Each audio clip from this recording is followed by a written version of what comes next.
The second to last episode of any show carries one critical responsibility: prepare the finale for greatness. Episode 7 of The Boys Season 5 had that exact job, and rather than clearing the path forward, it managed to create more complications than it resolved. Holding back from declaring the finale a disaster has been difficult, but after watching this episode, it is genuinely hard to see how the final chapter can wrap everything up in a satisfying way. Episode 7 deserves a significant share of that blame. To be fair, viewed as a standalone episode, it was actually decent.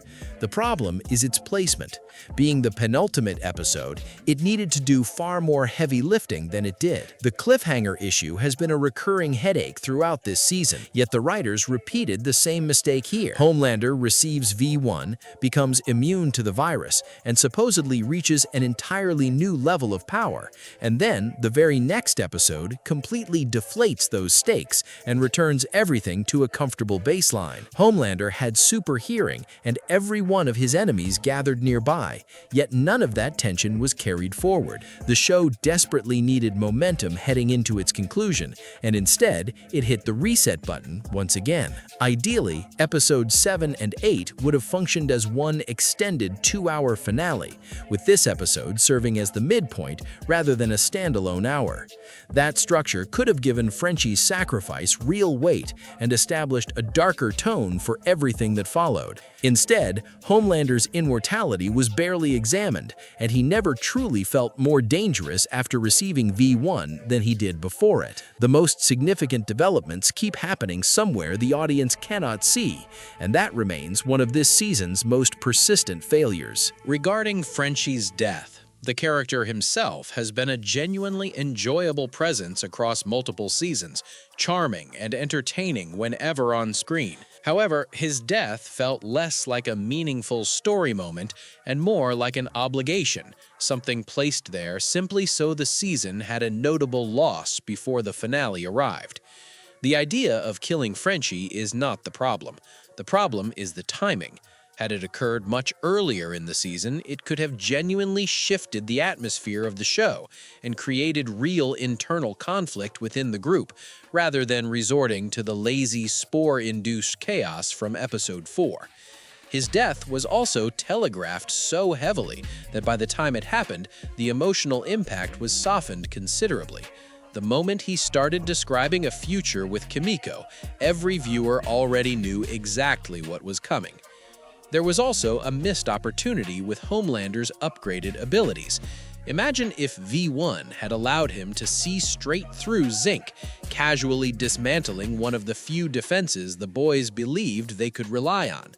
That single change would have shattered the audience's sense of security, made Homelander feel genuinely terrifying again, and added the kind of unexpected twist a penultimate episode demands. Instead, the writers stayed well within boundaries they have never shown any willingness to cross. That reluctance has drained the tension from nearly every confrontation this season.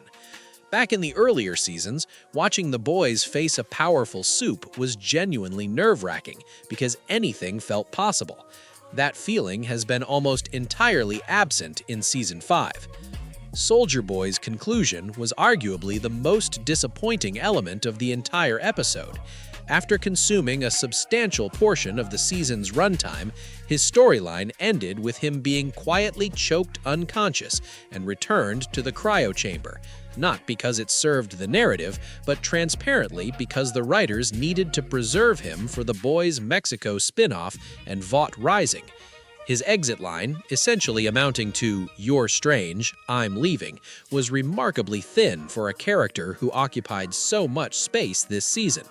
Soldier Boy ultimately functioned as nothing more than a plot device, and Episode 7 confirmed that by discarding him in the most anticlimactic way imaginable. The Gen V characters, Marie and Jordan, reappeared for what amounted to little more than a brief cameo with no meaningful purpose.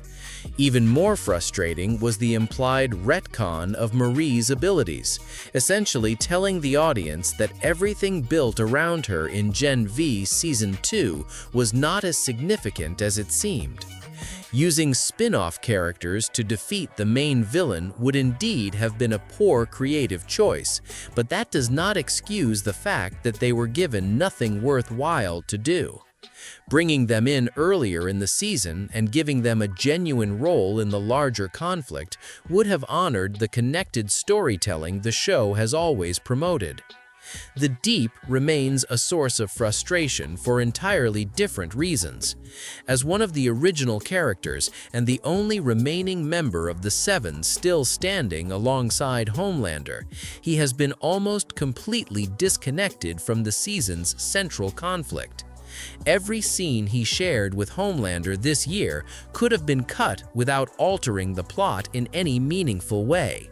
His storyline will almost certainly resolve in the finale through some confrontation involving sea life, which means precious final episode time will be spent wrapping up a thread that has no bearing whatsoever on the battle between Homelander and the boys.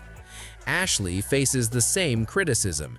Her arc has similarly wandered without contributing anything essential, and the finale will now have to dedicate screen time to closing it out. What makes all of this especially painful is that the penultimate episode kept repeating character conversations and emotional beats that the audience has already absorbed multiple times. The Butcher and Huey dynamic, exploring how far Butcher is willing to go, covered every season. Starlight's journey from wide-eyed idealism to bitter disillusionment revisited constantly. These themes needed to be honored, and for the first 6 episodes there was room to be patient with them. But in episode 7, with only 1 hour of television remaining in the entire series, the show was still retreading familiar ground instead of delivering revelations and escalations that should define a penultimate chapter. Homelander effectively seizing control of the country also landed with far less impact than it deserved. In earlier seasons, moments of that scale were reflected back through public reaction, media coverage, and a genuine sense of a world being reshaped. Season 5 has repeatedly kept everything small and contained, telling the audience that enormous events are occurring without ever showing the true scale of their consequences.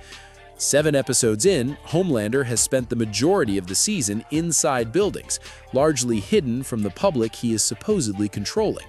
That is a significant creative miscalculation.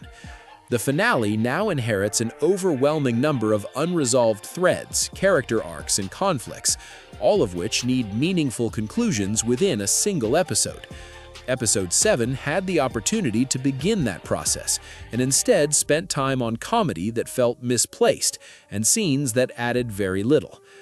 A season that stalled too often in its earlier episodes needed this penultimate hour to ignite everything, and it simply did not deliver on that responsibility.